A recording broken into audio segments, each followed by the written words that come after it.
जिला सूचना और लोकसंपर्क कार्यालय उद्घाटित है विभिन्न प्रकल्प। भद्रक जिला सूचना और लोकसंपर्क कार्यालय नवनिर्मित प्रवेश पथ तोरण प्राचीर प्रकल्प उद्घाटित होई। प्रकल्प को जिलापाल दिलीप राउतराय, सहकारी जिलापाल कार्तिकनाथ मंडल और गणमाध्यम प्रतिनिधि मानक उपस्थिति रे फिता काटी उद्घाटित कर कार्यालय परिदर्शन करने सह कार्यालयर अधिक उन्नति और समस्या पर आलोचना कर आगामी समय रे नूतन रीडिंग रूम सह अन्य उन्नतीकरण कार्य पई पदक्षेप नियाजियो बोली कहचंती जिलापाल। प्रथमे कहबी जे ये जो कार्यालय गोटे जिलार एक प्रमुख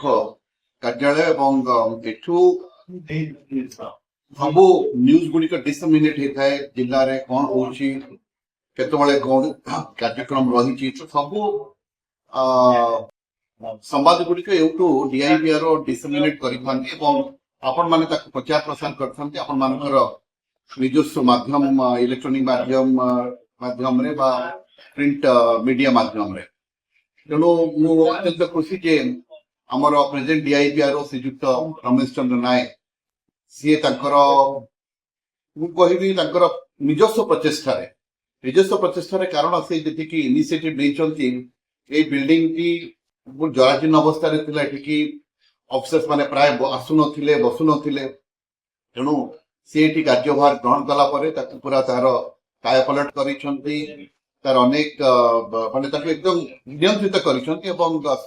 संपूर्ण ऑफिस ताको सुव्यवस्थित मध्ये करिसंती एवं आज से परिप्रेक्षी आज आमर पाखापाखि 11 लाख टंका व्यय गोटे गेट बाउंड्री वॉल करा जाइछि एवं